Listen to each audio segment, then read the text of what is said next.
Welcome to Buffy Virgin, a spoiler-free Buffy the Vampire Slayer podcast. We're ordering takeout because it's Season 6, Episode 21. I'll take 2 to go. I'm your host, cartoonist Dennis St. John. And why don't you guys, everybody else, introduce yourself with what your role is in the prison break. My name is Travis, and I guess I would be the fake prison doctor. Nice. Hi, my name is John. I think I'd like to be the guy who like that movie with Harry Potter in it where he whittles all the false keys. Anybody see that Harry Potter prison escape movie? Whittles all the false keys out of wood. No. It's sorry, not Harry Potter. It's got Daniel Radcliffe in it. It just seems like it's Harry Potter escaping. This is like, is this the Prisoner of Azkaban? That's like, it's like whittling of keys there. All right, so you're a whittler. Yeah, I'm a whittler. Well, my name's Mike. I've only seen Buffy up to Season 6, Episode 21, 2 to go. And I would be the prosecutor's son. So I would just, run intel checks, and then you guys could figure out what was going on the inside from my Snapchat. Because I have my secret Snapchat. Ooh. I'll be showing you what's going on in the prosecutor's office. Oh, Dennis, you would be the courtroom sketch artist, right? Who's sent to jail for like bad drawings. Yeah. And then my plan is I'll sketch out a scene of us all asleep, and that's how we feel. Oh, you make the maps. You make the map and stuff. You sketch the map and the. That's how we do, because we don't have the raw power of either Buffy or Willow to just literally break prisons. So let's find out what is happening this episode and listen to the summary. The summary. 2 to go. The gang races through the woods hoping to find Warren alive, but instead find him inside out and hanging like a human sausage. Hearing Willow say 1 down, they know that Jonathan and Andrew will be next on this witch's magical chopping block.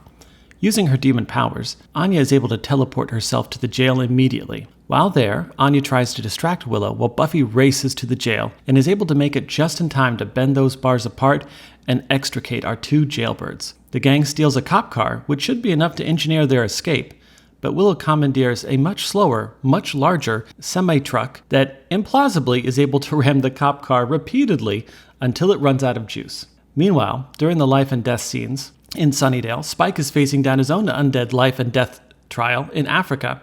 He has to fight a burly bodybuilder with fire fists, a real bummer for the flammable undead. Clem, the reformed kitten eater, is a babysitter for Dawn, but can't keep her entertained and safe, and Dawn goes to look for the warlock Rack. Unfortunately for Dawn, Willow has already taken care of Rack and is looking a bit more evil than before, but she's feeling great. Buffy arrives to Rack's otherworldly haunt just in time to save Dawn, but Willow teleports them all to the magic shop anyways, and Buffy and Dawn collapse. She then does her best Emperor Palpatine impression and tries to electrocute Jonathan and Andrew, but is stopped by a magic spell from Anya. Willow knocks Buffy aside, and Xander escapes with Andrew, Jonathan, and Dawn. Andrew tries to double-cross Xander, but is stopped by a repentant Jonathan.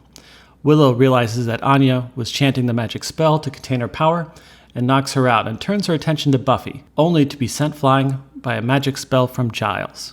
All right, let's do great lines. Great lines. One of the all-time great lines, not only of this episode, but of all of television history, I think, is Andrew saying, "You saw her! She's a truck-driving magic mama, and we've got maybe seconds before Darth Rosenberg grinds everybody into Jawa burgers, and not one of you has the Midi-chlorians to stop her!" You saw her? She's a truck-driving magic mama. And we've got maybe seconds before Darth Rosenberg grinds everybody into Jawa burgers, and not one of you bunch has the Midi-chlorians to stop her. I was very jealous that you typed that down first. I would have made sure to get into the doc to steal that. Great on so many levels. It's also like really early on to be referencing Midi-chlorians. Like I feel like that was still new at the time, and really labels Andrew as like not just like he's a geek other geeks pick on by like referencing like the prequel Star Wars films.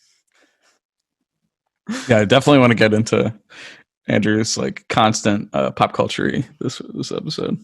Well, they've learned, I believe, that Warren was killed, and Jonathan and Andrew in jail. And Andrew says, "Oh my God, Warren!" And Jonathan says, "Oh my God, me!" Now she's coming here, and the 2 of you are next. Oh my God, Warren. Oh my God. Me. And I also chose the Jonathan line when he's yelling at Andrew in prison or in jail. He says to Andrew, "You are sadness personified."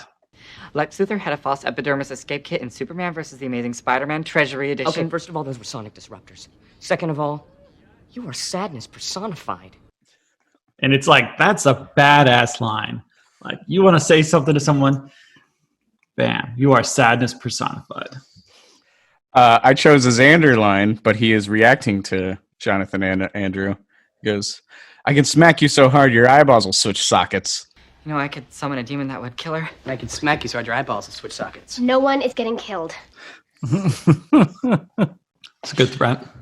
Yeah, I was like, I haven't heard that before. All right, let's do the kill count. The kill count.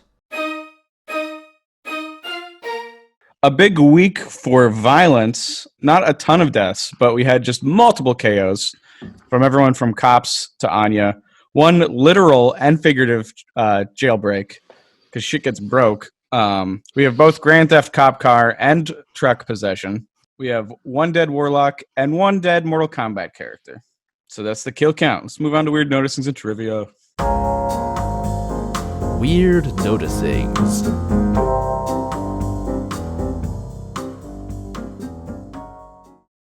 Okay, I just want to call out the previously on Buffy segment as this little intro. I don't know if this is on all the versions of it, but it has this the version I watched. It has this little intro with just Xander's voice saying, "This is what happened this year," and then it goes through everything that's happened in season 6, and it's just exhausting. Like you just feel like you want to stop watching after like that 30 seconds because it's so dense and horrible. Yeah, dude, good call. I almost never watch these intros, but that one got me right away. Yeah, such a powerful one. Right, because Buffy died this season, right? Like she was resurrected and claw her way out of the ground. That's where that seems like ages ago. Yeah, so much trauma ago. We're still on that. Oh, did we know that vengeance demons could teleport before this episode? Maybe. I don't know. I mean, we knew they got around. We didn't know. Yeah. I don't know if we knew they could bamf, but yeah, that does feel new. I mean, it's super fun to have this conversation about like magical transportation. How are we going to get to the jail in time to save Andrew and Jonathan from, flying Willow? And then just like, oh yeah, I can teleport. I'm going to take care of this. Yeah. Oh, I didn't think to look for it, but does Anya have a new pendant? Because like originally she had that pendant that you had to smash to break out of the alternate universe. Do you think she has a new magic pendant that we haven't noticed? She might, but she's not wearing it on top of her shirt. Not around Dawn anyway. Yeah. I mean, that would be a dead giveaway, right? Okay. It's funny also, speaking of teleportation, that Anya's like, don't worry, we have time because Willow won't transport. She won't teleport because she's a witch and all this stuff. But like the effect we see both times is her teleporting. Oh, yeah. I mean, we see her fly also, but we see her specifically teleporting. So it's like, I don't know. Whatever. Very minor. Does anyone even do any of the cops attempt to shoot Willow? I feel like guns, have learned, have been very effective against people in this universe. Yeah. I don't think the cops even fire. These are these good cops? What's going on here, guys? Such animal.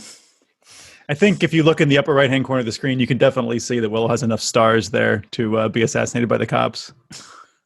It just seems for the amount of power she's wielding, there should be a lot more gunpowder being used against her, or firepower from the cops. Yeah, agree. That whole scene feels like it takes place in slow motion to me, and it's not actually in slow motion just because the police response is so anemic. You'd think like they're so happy for an opportunity to use their guns. But again, this must be magic denial. Sorry, John. We know from like season 2, season 3 that the cops are kind of in on the magic a little bit, right? That they may have protocols like when something magical happens to stand back and sort of let it go, right? Like kind of how like the cops don't really chase you the way they used to in like car chases, like they because it's safer just to kind of like let it go, catch up with you later. That's a thing, right? I feel like I read that somewhere. Sure. Yeah. So like something magical happens. It's actually like less destructive and better for the public safety if you just sort of like let it happen. I think clean it up it's later. because she's a white witch. Oh well, This is a obviously. black witch. Whole different story. No, it seems like that's a component. I mean, sure, but it felt like they were ineffective, and I wanted to see them use more of their cop power to see more of Willow's power. But maybe it's just cheaper special effects wise, whatever the case is. But it seems like that could have been heightened. But Yeah. I guess we don't want Willow to kill anyone, because I guess if they tried to kill her, she might kill a police officer instead of just knock him out. So It wouldn't be that hard to be like see like a gunshot and see like it bouncing off or something, but they just didn't do it. Yeah, and she's tearing the hell out of that prison, man. I think that's an awesome scene because it's so big for this show to like have all this shit happening in front of everybody and everything. That's true. So there's a moment where Buffy says about Willow that, killing people changes you. Believe me, I know. It seems like Buffy's referring to a time when she's killed somebody, but I don't know what she's referring to. Did you guys, am I missing something obvious here? Is she talking about Faith? Is she talking about herself killing the knights? I mean, she thought she killed Ted, but he was a robot. Right. She could be talking about Faith. I don't think she thinks about those knights at all. Yeah, I don't think she does either. That really messed up the mythology of the show. Like, I like the those idea she's knights. talking about Ted. Actually, that makes the most sense because for her to like when she says "Believe me, I know," that makes it sound like an experience she's had, not that something she watched Faith do. I think it's Ted. Yeah, I think it's the Ted experience that she's referring to. I don't know. She's very good at compartmentalizing, and if something is proved to be supernatural, she feels. Yeah, it should be that she's referring to Ted, but I just don't understand. Or maybe she's talking about killing Angel. Angel's technically a vampire, but they were lovers. Yeah, okay. But Ted is Ted she actually got the blame for that. But interesting. Yeah, I couldn't place it either. But maybe Faith. I mean, she's dusted so many demons, and the fact that they don't think of that as killing is its own, moral gray part, which of course we've talked about many times. So, yeah, I don't know which one specifically. Did she kill anyone in that episode when she was in LA? They were just demons, right? Yeah. Underground demons. Okay. Right. Similar sort of nitpicky question, I suppose, is that like she keeps saying like, if Willow kills somebody, she will have crossed a line. Like she says that. It's like she just did kill somebody.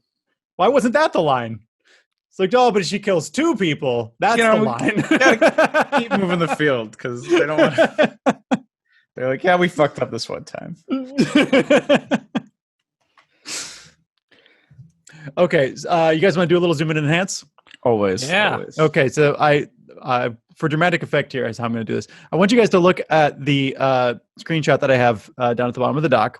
Do you see the badge on the police officer's arm? This is also the same badge worn by all the police officers in this episode. This is the best, clearest shot of it. You guys see that? It says Metropolitan Police, and it says integrity, knowledge, courage underneath. Does that sound familiar to anybody? You don't? No. Okay. So let me. I'm going to paste in another image underneath it for you guys. There it is. Let that load up for you guys.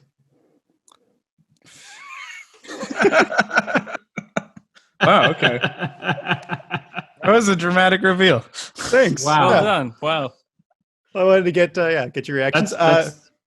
What is that, John? So that is from Police Academy. So this is the exact badge worn by all of the police in Police Academy. All of the uniforms worn by the police officers here. I don't know which thing happened. I don't know if it's like a subtle in-joke or like an Easter egg that they put in that they thought that would be funny, like a comment on the Sunnydale Police Force, or if they just like literally went to get cop uniforms and this was what the costume house had was all of the leftover uniforms from Police Academy. I have no idea which one it would be. Either one is kind of hilarious. Like, I mean, do you think one of the cops is running around in a Steve Gutenberg worn uniform? I mean, it seems entirely possible, doesn't it? It truly does. The Goot himself. Does the rest of the uniform also look like it, not just the badge? I'm not as It is just the badge as far as I can tell, but Okay. I didn't extensively look through all the different Police Academy movies to see what uniforms they're wearing. They're wearing, in the image I have here, they're wearing dark color uniforms, uniform shirts, and it's light color uniform shirts and for Sunnydale. But again, I don't know. Wow, that's really crazy. That breaks your mind. Did you did you recognize like this instantly, John? No, not at all. No, in the way that I do, any text that goes up on screen in any point in Buffy the Vampire Slayer, I just Google. Oh, okay. That's my new habit. And by new, I mean for the last 5 years or whatever we've been doing this. It would be great if you were just such a big Police Academy fan. You were able to pull that out. Who makes Steve Gutenberg a star? We do. Dude, this is great. Great work. Damn, that just blows me away, man. That's a mind. That's crazy. It all goes back to one prop shop in LA or something. Yeah, they make the Morley cigarettes. That's where you got to go one layer back. Where's the prop shop that all this stuff came from? Yeah. It's probably in the credits. Well, this killer truck powered, by Willow is incredible. It's a super surprising prop to do, and it just shows how they're topping themselves in this episode as far as effects and imagination. It's really a fun mess. Yeah, I wish it lasted longer. It's fun, fun madness, Yeah, I mean, that could have ended in whatever spectacular murder explosion that they wanted. It feels like it's a little bit cut short with Jonathan just remarking how Willow's weakening, and he can see it, and apparently no one else is capable of noticing her powers waning. And then, just kind of feel like it kind of just ends that chase scene. Yeah, I would have loved to have seen an actual Buffy versus truck scene. That would have been awesome. Oh yeah. And that truck driver who was just that poor guy does not know what's going on. I mean, it's sort of impressive that when Willow's power starts to flag, he manages to stop the truck pretty quickly. That means he never stopped. He never gave up pumping the brake, right? So the whole time he's been pumping the brake, nothing's been happening. He kept doing it, which was the right thing to do.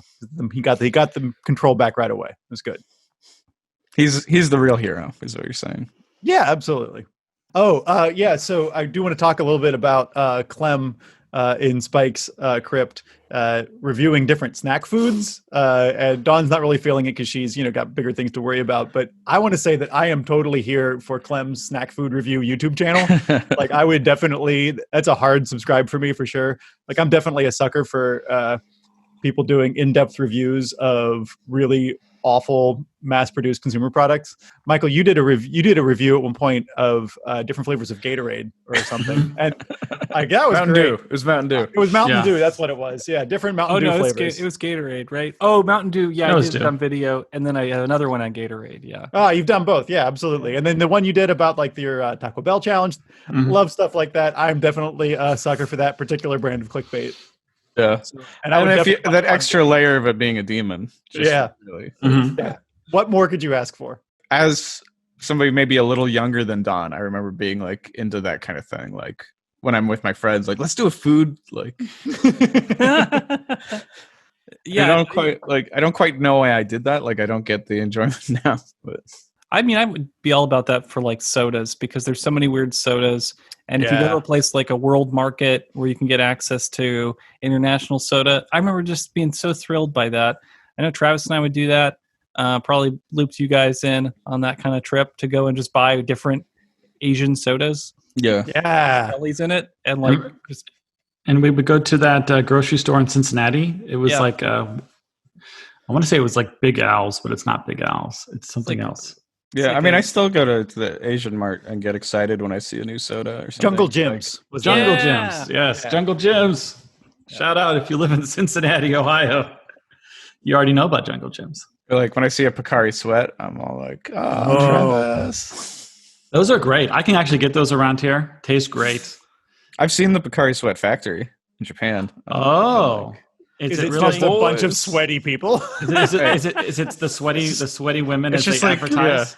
It's just teen girls running really hard and getting collected. Those are that advertising campaign was super confusing.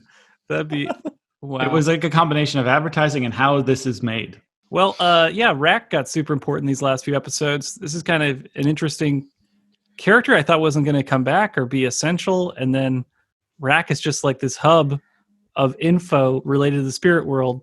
But is he? Because like apparently just people just don't know wizards. Like because we were here last episode with Warren, who was trying to get some supplies, I guess.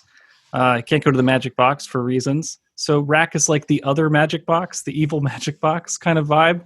And like, so we stopped by here.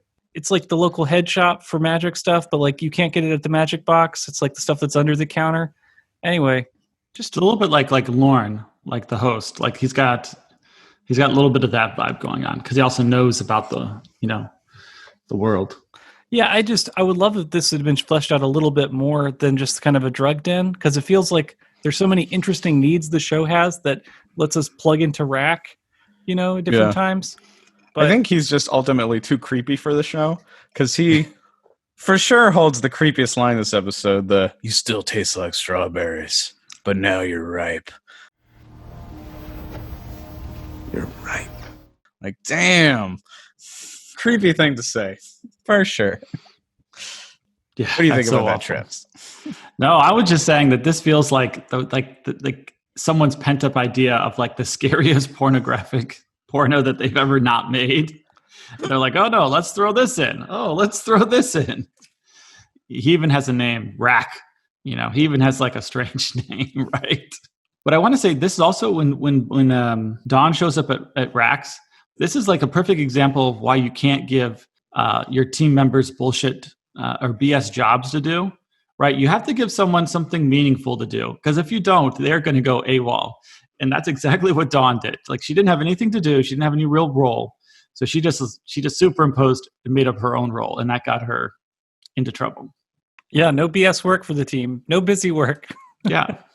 The meanwhile on this episode is this Spike fighting against a flame-fisted warrior. I mean, it's a really fun, weird scene. The stakes are still unclear. I mean, they were fighting to the death, but like what Spike gets out of this, I made predictions. Y'all know what's going to happen. I'm disappointed because Spike has this amazing line and it feels so muted. Here we are now, entertain us. And it felt such a weak line. I mean, they kind of have this arc for Spike where it's like low power Spike underestimates the fight and then comes out on top, which is fun. But just like, I know James Marsters could have read that so much differently. I don't know what's going on behind the scenes. I just want that. I want a James Marsters character to like just own that line. And so disappointing. Here we are now. Entertain us. Because I feel that anytime if you say here we are now, entertain us, guys, I'm in high school, Nirvana's playing, come on, right? Like we're all in it. So anyway, just a bummer. Also, they could have, with a Marvel movies budget, they would have just had a Nirvana song, like we just jump into it. That would be awesome if Teen Spirit actually started. Oh yeah, thanks for naming the song. Sorry, Also, like the Flame Fist guy, this is the most I've ever felt like I was just watching like a fighting game. I don't know if it's Street Fighter or Mortal Kombat. I called it Mortal Kombat earlier, but it's like because later he gets to finish him. Finish him. That guy is like the dollar store Rock. But like I expect him to be like Yoga Flame. Also, why did Spike not vamp up and bite him?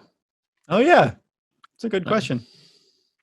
Because he wants to be human, so he can be Buffy's I guess human if you're boyfriend. a vampire, you can't bite another demon, right? Like No, you totally can. I think they just taste bad, right? Yeah. Well, I don't know if they taste bad, but Well, actually, I don't know. I mean, vampires rarely live off of demon blood. I think just because humans are easier, right? Yeah, but he never even goes into vampire phase, which is weird since he's getting beat up. Yeah. Well, that's okay. We like James Marsters anyways. It wasn't his fault. Yeah, this whole exchange over at the Magic Box where we're trying to find out ways to protect ourselves from an incoming Willow or stop Willow. And Jonathan's trying so hard to be helpful.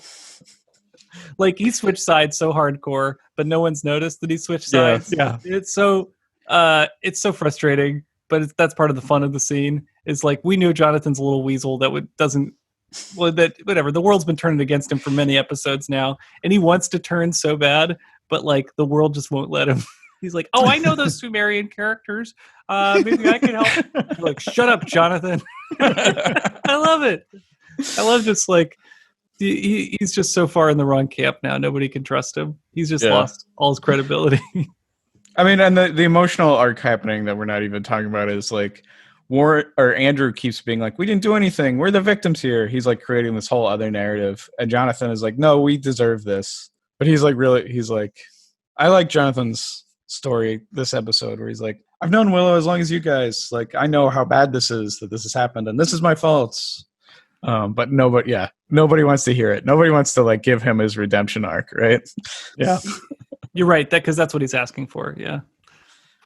Sorry, I'm just calling out the main beats in this episode, I guess, that are like totally interesting to me. So the Willow versus Dawn thing that happens at Rax is so amazing because it's just good writerly stuff where the writers can pull out, exactly what's been going on in the show and like get right to the heart of something that it feels unreal, kind of surreal when it comes up. But like, yeah, Dawn, you're just that's some mystical energy. Maybe you should stop whining and just get back to being some energy of some kind, by me killing you.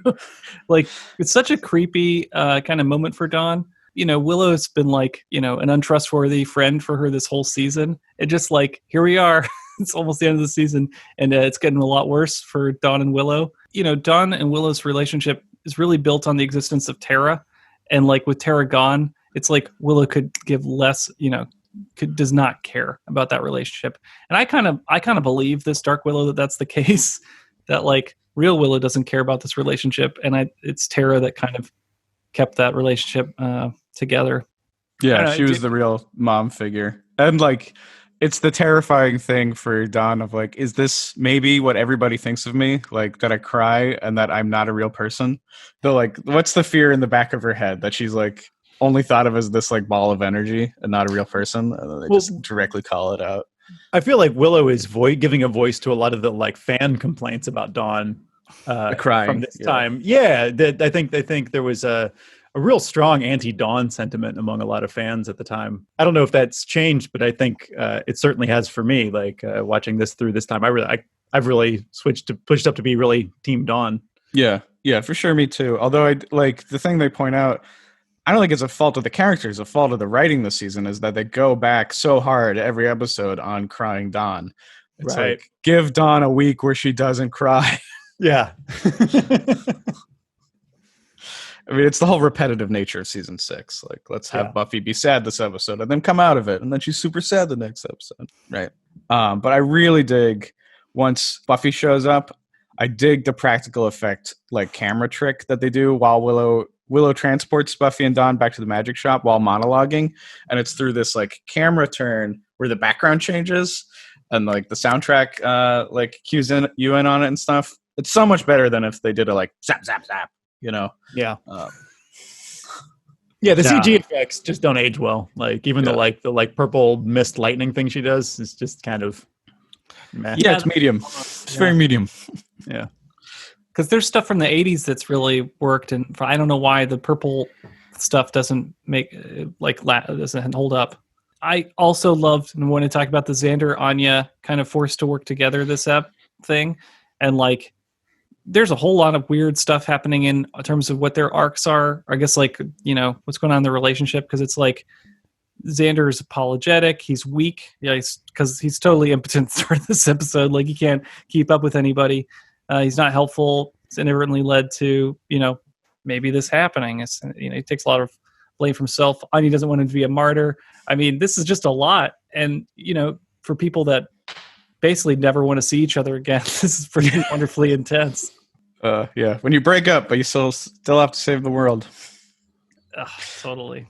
But I mean, Anya is pulling a lot of weight this episode between like her doing all the teleporting to keep everybody informed and stuff, and then she's the one doing the spell casting to protect everybody. Like we've never really seen her be this active in a fight before. It feels like a real change for her. All right, I guess let's talk about it. Buffy versus Willow. It really feels like a moment for a confrontation, because it's like they even call out, Willow's like, fighting a Slayer, like this is the real deal. What are you made of? Like this is Buffy versus Willow writ large, in the script here, and like it's just so underwhelming just to fight and throw each other at bookcases. Yeah, And I feel a little disappointed that they feel so evenly matched. And like what I would have liked, like how I would have written it, I think, is like Willow has all the magic she wants to be able to do stuff like make herself stronger than Buffy. But what she could never do is like give herself all of Buffy's like experience. So I'd love to see her just be super strong, but like outmatched, like in terms of like speed and dodging, and like there's no reason she'd have any like real fight intelligence, right? I think that would have been a very like a visually more interesting fight. That's how I would have done it. But I like that. Yeah, because I mean, you can see how they were trying to figure out how to do this, right? Yeah, and having Willow, who has all of the magic in the world, versus Buffy, who is basically just like Captain America, right? Yeah, good at punching. It's sort of like having like, oh, what would happen if Bruce Lee fought a tank? Like, it's just not an interesting fight, right? So they have to come up with this like contrivance of like, oh, she can't cast spells, but she can cast spells on herself, and that kind of works. But you're right, it doesn't. Because and I think Buffy even has that line of like, you don't know anything about what being a Slayer is about, Yeah, and like then we see evenly matched people like with the same like.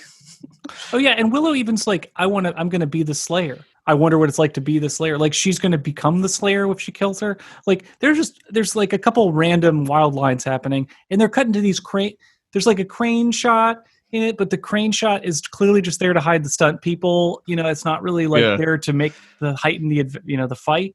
Complaints department. Hello. I like the fight. I didn't have too many complaints, to be honest. It didn't. Yeah, I was okay with the fight, but I agree with Dennis. I agree with Dennis's plan is how it should have been. Buffy should have had all the experience because she's been doing it for 6 years, and then Willow should have been just, got knocked down, then get up again.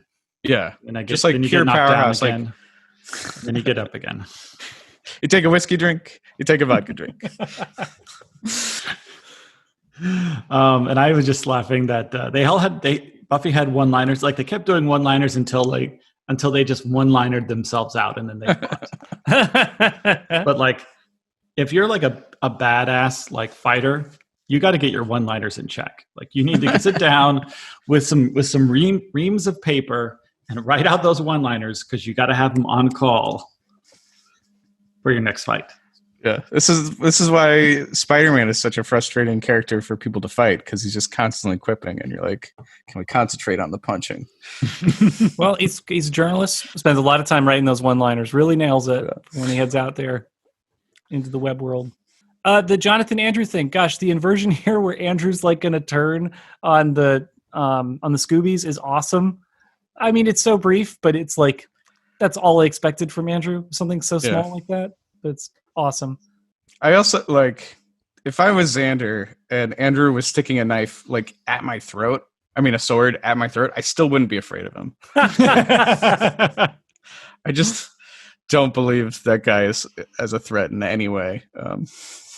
Oh man, Andrew, like, I know it's like it's a part of the arc of like he wants to see this like fictional reality, and he's like, he sees the world fictionally, and that's how he can create himself as a victim instead of the villain.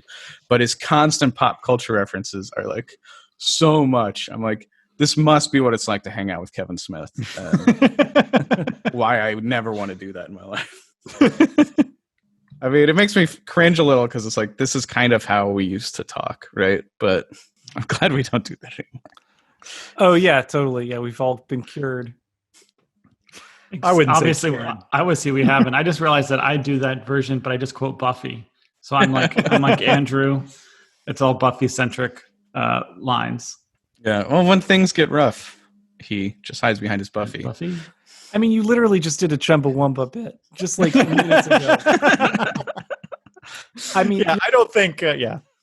Narcissism of small differences. Well, I think Andrew just makes all the references he makes are like are just very trite and over referenced. Yeah, he says the far, far away in a galaxy far, far away. Yeah, he's all about Star Not Wars always. and X-Men. Not always, because That's true. Counterpoint to that is in the last episode, he has this really lovely moment where he goes off on a little riff about how he misses the old Matthew Broderick, and the new Matthew Broderick makes him, feels cold. Oh, yeah. And that felt very heartfelt, and I really liked that. Yeah. That moment made me like Andrew a lot. Yeah, God, that was so weird and so specific. I'm just saying it's with Andrew. It's a lot. That's all I'm saying. It's a lot. I agree. It's a lot. It's a lot. Yeah. And but I've definitely made that argument with some other actors before. Like I like X version of actor before. Yeah, oh, man, this is hitting home. Yeah, that's the whole point of the trio is for a certain segment a of the target critical. audience. Look at how the trio made us turn against each other. That's it. I'm done with references. That is a reference. I'm done. Done being everybody's butt monkey. Well, this episode ends with the amazing appearance of WTF Super Giles, and he's amazing. Where'd he come from? What's he going to do next? I don't know. You got me hanging on the edge of my seat here, folks. I assume he'll fight Willow, but is he in Ripper form? I don't know. He's got some kind of superpowers. Yeah, that was a real fun surprise. I was expecting something completely different. I'm glad you typed that down. Council? Because my note was Daddy's home. So. Hello, Daddy. Hello, Daddy. If only the Watcher Council had shown up, that would have been so epic.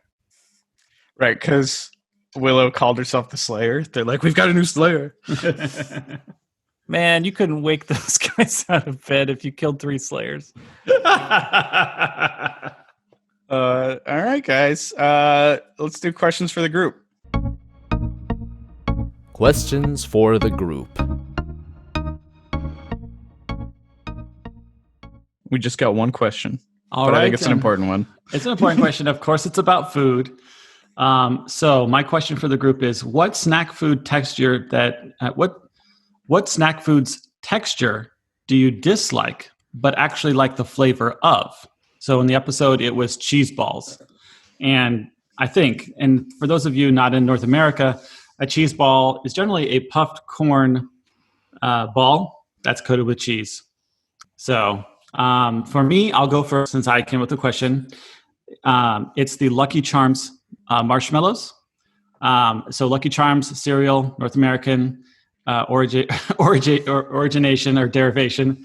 And it's a styrofoam-like marshmallow that just feels like you're chewing on styrofoam and causes a chalk. To me, it's like a nails on a chalkboard experience in your mouth.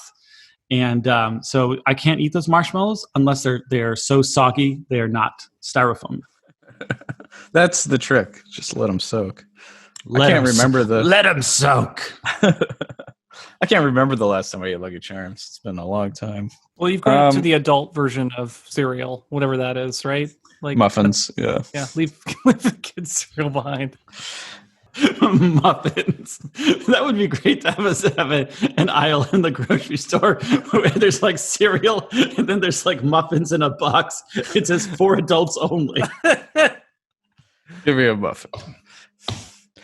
I eat a lot of Takis, and I'm real because I as of like a day ago before this podcast was filmed, I like cracked a tooth. So I'm like, maybe like all the like really hard crunchy food I eat affected that. Takis are really spicy and delicious, but they're like imagine a corn chip rolled tightly. So it's like a lot to crunch into. I feel like that might have harmed my tooth a little.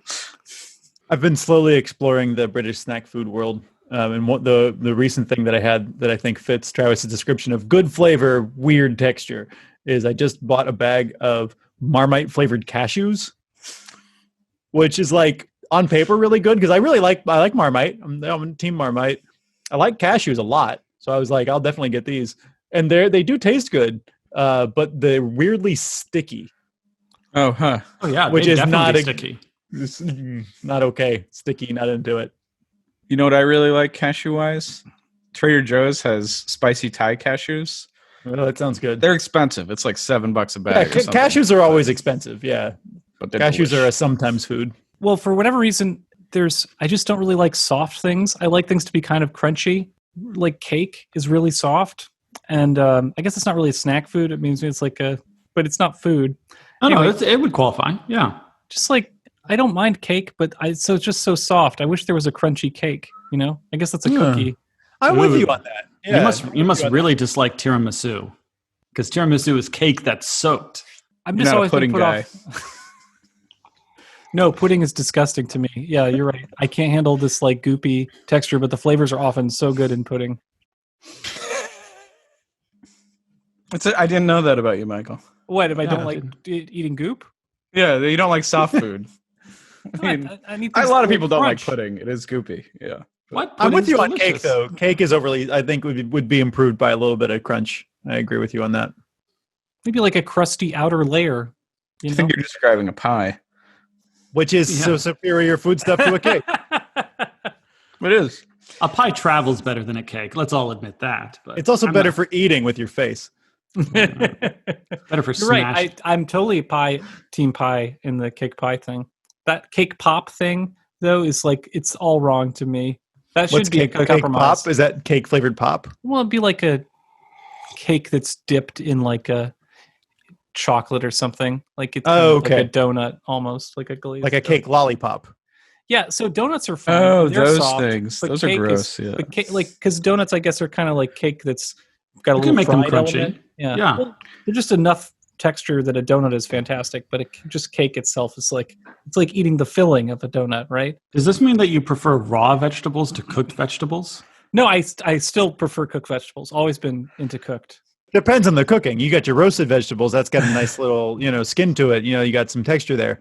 Talking about steamed vegetables, that can be really unfortunate. I had an argument about food texture with a roommate once because I was making ramen and I was chewing on the like leftover bits, the crunchy bits, and he was so disgusted with that. And the thing is, like, him and I, when we would argue, we would push each other to extremes. So he was like, "I've never enjoyed the texture of anything," was his like. And so I was like, "Oh, so it could just be pudding for you, just different flavors of pudding, and that's fine." Like, wow, I've never enjoyed the texture of anything. Just wants to live in a frictionless void. Boys arguing is so funny. Yeah. Travis nailed it. Yeah, it's just like in order to like win this argument, I'm going to push my own things to the craziest extreme. I feel we got to the bottom of that. I feel like that's as off topic as we get, which is saying a lot. So let's move on to themes and deep stuff.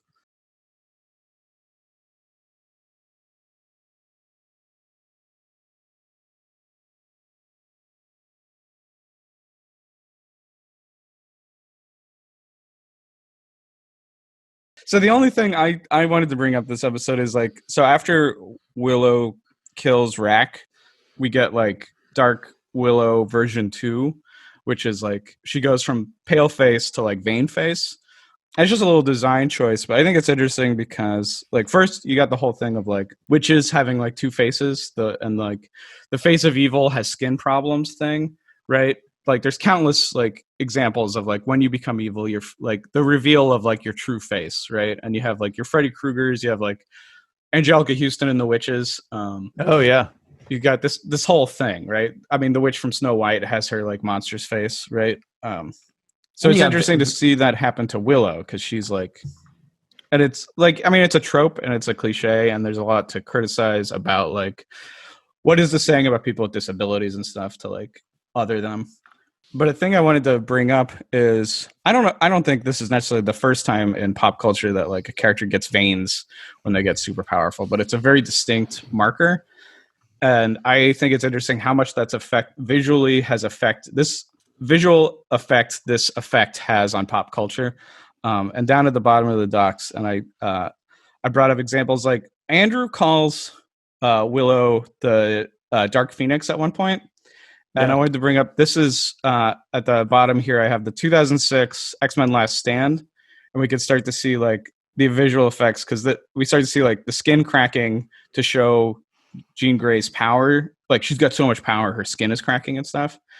And it's just interesting to me because in the comics, that's not how her power was represented. If you go down to the 76 and 77 comics where Phoenix and Dark Phoenix show up, there's no like, that's not an indication. Right, that's not a visual trope that they were using, and so it's really interesting to me that that Buffy is referencing Dark Phoenix, but then all the visual representation after that is referencing of the Phoenix and Dark Phoenix is referencing Buffy. So then we have the 2019 Dark Phoenix, and the skin cracking is getting like more extreme. And And then I found this when I was just like Googling. This is a 2020 show on the CW called Legacies. And this character is called Dark Josie. And if I haven't seen the show, but if I came across this, I would just be like, somebody is cosplaying Dark Willow.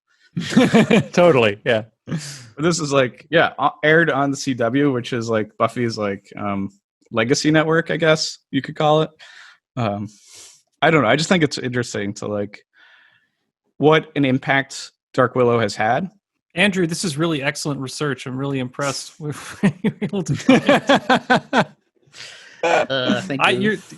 You're totally right, dude. I think my brain went and retroactively put the X-Men movies, gave them I guess Jean Grey the Dark Phoenix face in retrospect. But you're totally right, dude. It looks like it developed over time. I wonder though, is this the first instance? I mean, you're kind of on top of this, and like this is Willow's cracking face, evil face, the first evil witch face. I mean, it's definitely not the first evil witch face, but with the veins. No. Yeah, I think it was on the front lines of the veins and stuff, because before that, an evil witch face is like you get a big nose and you get a wart on your nose. Mm-hmm. Maybe your skin is green if you're going like Wicked Witch. But I think this was a trope to show like she's got so much power her body can't handle it, right? And it gives like it's supposed to be connected to Willow's junkie arc this episode, right? Like the veininess is kind of junkie like. So, which is funny to then see it on something like Phoenix, like X-Men, because it's like there's no like drug story there, right? She's not gaining her Phoenix powers through drugs. Or are they just trying to show that she has the power coursing through her veins, and then the veins are discolored? Maybe that's for the Dark Phoenix thing. Maybe there's so much lightning power or something. I haven't seen the new X-Men or the new Dark Phoenix or whatever it's called. Yeah, it definitely is like uncomfortably racist to have darkness represent evil and stuff like that. Oh yeah. I mean, that's a whole other thing we didn't even get into. Yeah, yeah, that's definitely nothing we agree with here on the podcast. It's just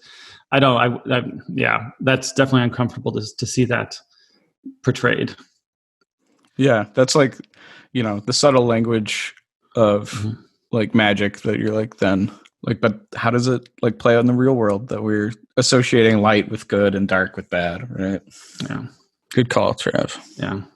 Well, this is really interesting. I mean, you're really seeing the origin of a visual metaphor. The craft people's effect like visually change when they get super powerful, but like it's not the vein thing. It's more like Willow level 1, where it's like you get super pale and become like Fruza Bolt. Goth. Like, yeah. Become super goth. Yeah. Super goth. Yeah. You want to move into recommendations?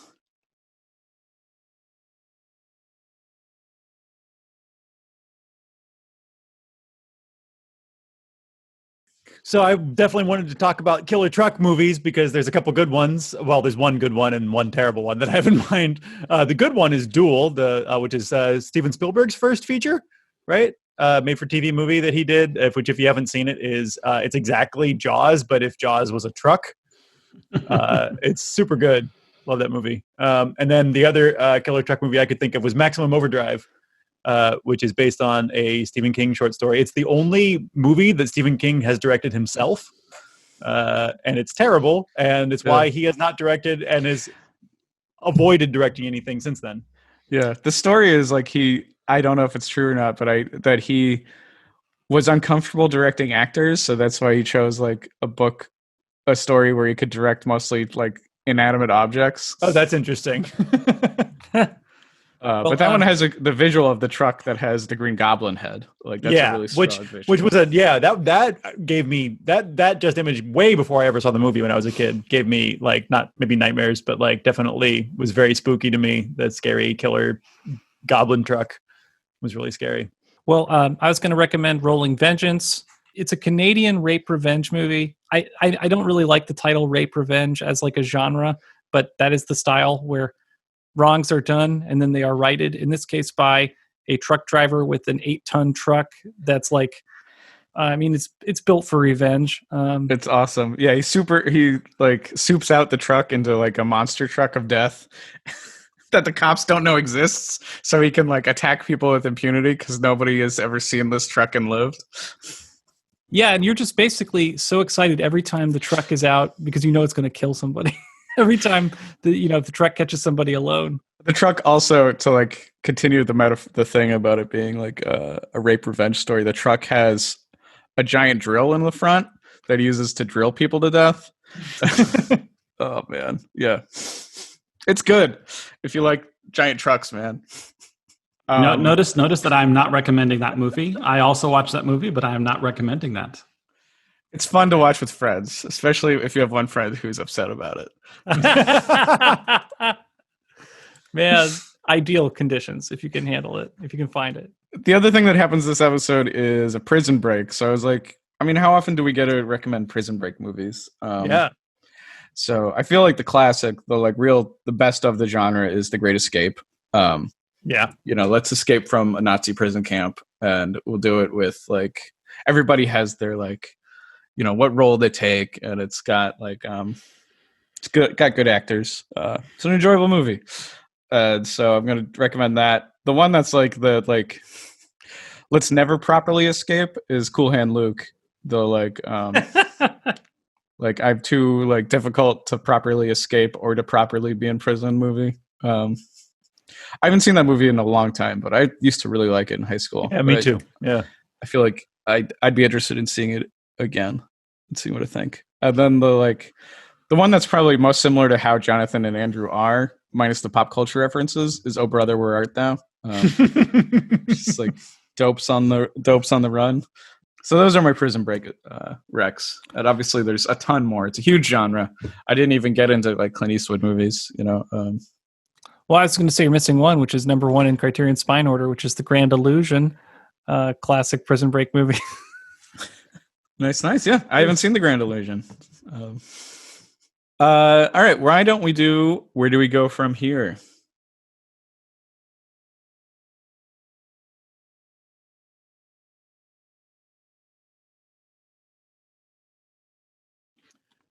Okay, so where I propose we go from here after this journey into Buffy is over is that Dennis talked about last time that we a Reviver project that he and I worked on years ago where we did a hosted sort of monster movie show, roughly in the vein of Mystery Science Theater 3000, but certainly with our own style and spin on it. I think that's a really great idea. I love the idea of all of us taking on characters in this sort of like horror hosting vein that could be characters that are approximate to our real personalities, but with, being monsters or something. I think it's a great idea.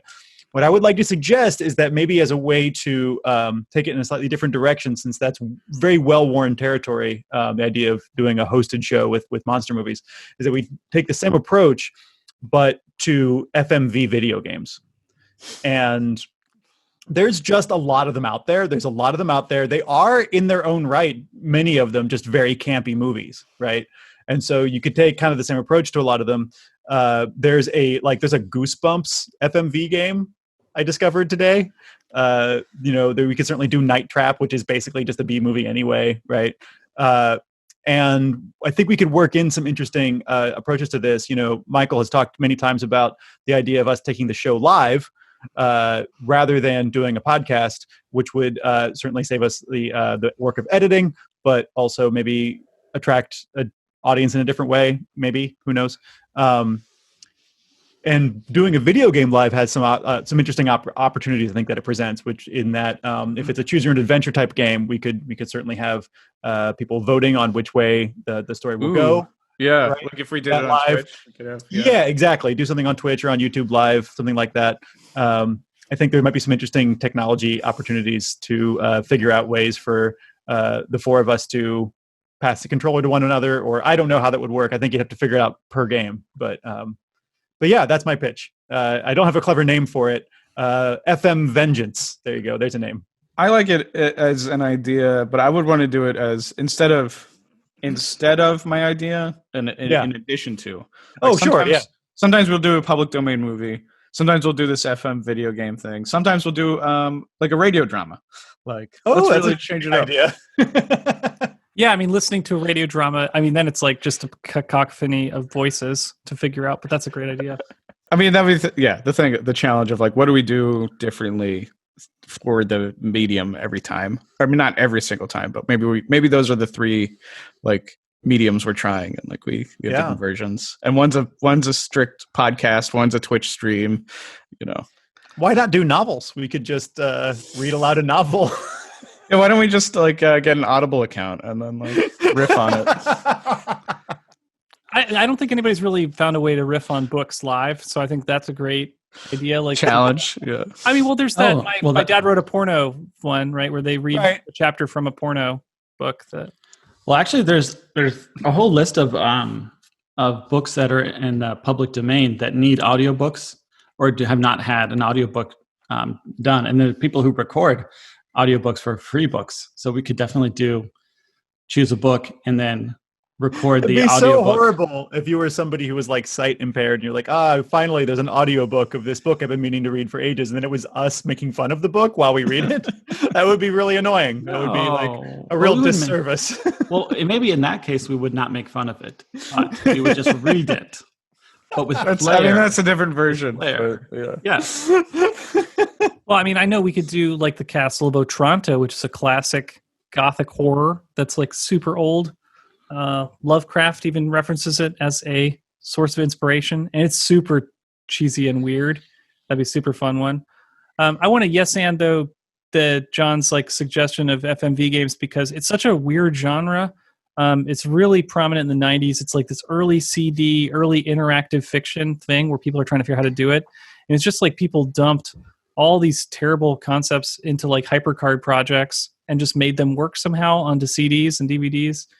And like, there's two systems, I'm thinking, the 3DO, Philips CDI, just like, it's kind of early interactive CD-ROM games. Mm-hmm. And like, I didn't have a CD-ROM back then, and I had nowhere near the disposable income to even indulge in that stuff at the time. So like, that would be a fun genre. And like the technological side of it, of just like having clunky old game systems that may or may not function, that are probably, I mean, they're relics in themselves. Like the museum part of it is really appealing.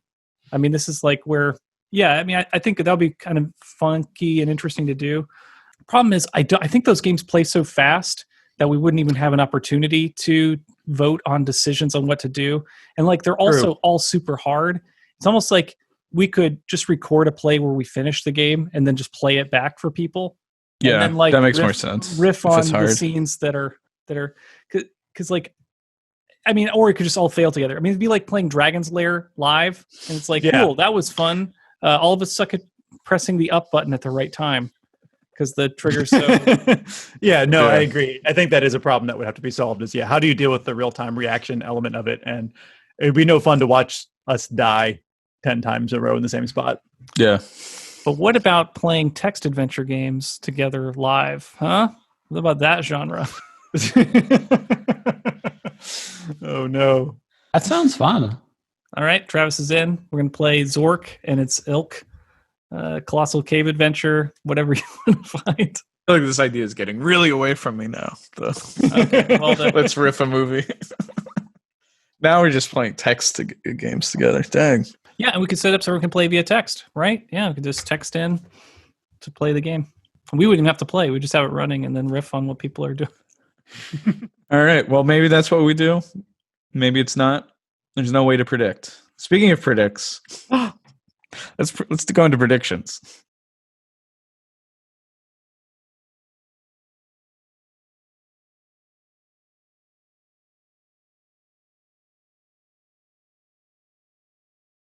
Michael, at the moment, your overall accuracy is a 65.54% for predicting the things that happen in Buffy the Vampire Slayer. Your record for predicting what happens in season 6, which is drawing quickly to a close, is currently at a 68.93. Still your second best season overall.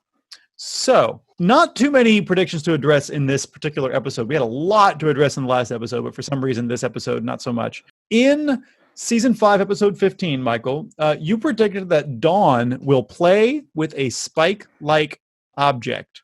Now, bear with me here because I have a bit of a long way around to try to confirm this one for you. Dawn spends some time hanging out and playing games with Clem. Clem is not a person. Clem is a demon. You could make the argument that having no soul, he may be more of an object than a person. You could also argue that living in Spike's lair and taking on the role, he's only babysitting Dawn because Spike's not available, that he is, in fact, he was chosen for his Spike-like properties. So we could argue that Dawn is playing with a Spike-like object, but that's probably too far. Dennis says no. Dude, that's tough. I mean, I'm kind of like against that. Okay. All right. It was worth a try. Just thought I'd bring it up. Okay. All right. Here's maybe a better one. Season 6, episode 1, Michael predicted that the Scooby Gang is going to put together an intervention regarding Willow's dark magic hobby in season 6.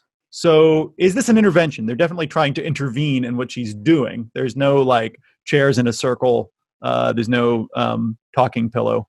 But what do you guys think? Is this an intervention? I mean, it's a very aggressive intervention, I guess. Right. Yeah. I mean, I see no reason to not count it as an intervention. It's a battle. Yeah. Okay. We'll go ahead and confirm that one then. Here's a super prediction we have. Michael super predicted in season 6, episode 2, that the Buffy versus Willow battle is happening in season 6. And so I think that's a clear confirmation there. So that's a super confirmation, Michael. Well done, sir. I see no way of arguing that you can't have that one. Okay. Season 6, episode 17, Michael predicts that Jonathan will be the first member of the trio to confess their crimes. What do you think? Has he confessed? Because I feel like he's definitely asking for penance, but is it a confession? I mean, in comparison to Andrew saying we didn't do anything, Jonathan saying, yeah, we did. I think that. But he's saying it to his accomplice. So is that a confession? So surely a confession, telling somebody who already knows that you're guilty. I mean, doesn't he say it in front of Xander also? It's in front of Xander, but it's not to Xander. Okay, it's confirmed. I'm just trying to suss it out. Jesus Christ. Okay. All right, that one will be confirmed. Okay, season 6, episode 17 as well. Michael predicts that there will be an X-Men reference, right? And thank you for catching this one, Dennis. I didn't catch this one. Yeah, they reference the Dark Phoenix, which is obviously an X-Men reference. So that's confirmed. Wow. And then season 6, episode 18. This is one we have to keep asking you about, Michael. Willow and Tara's relationship will make Michael cry in a future episode. I didn't think this would be the one, but was it? I didn't cry this episode. Thank you for asking me. Yeah. Not even during her speech about like all Willow had was the moments, just moments when Tara looked at me. Yeah. That bit was a bit tender. Did you cry? Not this time. I can neither confirm nor deny what I do with my eyes. So that is an all confirmation episode. We have some that we left open, but no denials. It's oops, all confirmations. Okay. So that should make all your scores go up. Thus, your overall accuracy is now up to a 66.05, and your accuracy for season 6 is up to 70. You broke the 70 barrier. 9. Well, don't worry. I'll be going right back down into the low 60s. All right. New predictions. 1. Warren never reappears again, not even in dreams. We're so done with Warren. Willow and Buffy will be friends again. Seems obvious. There's another season of this show. I believe Xander will defeat Willow. I'm not sure what Spike is doing, but I believe Spike will become human after something Travis said this ep that everyone kind of nodded to. So I think I initially thought Spike was just trying to get the chip out. I think Spike's going to become human. What does that mean? Get a soul? No longer be a vampire? Do you guys get the gist of this? I feel like this is a hard one for Dennis. Looking at Dennis. I will say, Michael, I will fight you on whatever you say. Yeah, okay. You just said 3 different things. Yeah. You have to pick one. Spike will become human. Okay. Because he's not human now, right? Agreed. Great. Yeah, okay, thank you. Great. Will he become more human than human? Super prediction. Giles, a.k.a. the Ripper, is going to die fighting Willow. I feel like they're only bringing Giles back to kill him. We're done with Giles. That's the show, man. So I want to thank everybody for listening. I've been your host, Dennis St. John. You can find me. I'm at Dennis Comics, DenisComix. That's Twitter, Instagram, and my .com, where you can see my monster comics, my new dinosaur zine. You can also find my name on the credits for the Snoopy Show on Apple TV Plus, which may be airing by the time this airs. I don't know. Dude, it looks so good. Looks like such a fun show. Great work. Thank you. Yeah, it's been fun to work on. And I want to thank you one and all for listening and talking to us at Buffy Virgin. Don't forget to rate us, and we hope you're subscribing. You can watch us on YouTube. Our Twitter is Buffy Virgin Pod, and our Instagram is Buffy Virgin. You can also check us out at buffyvirgin.com. Reach out. We love to hear from you. We'll see you in hell.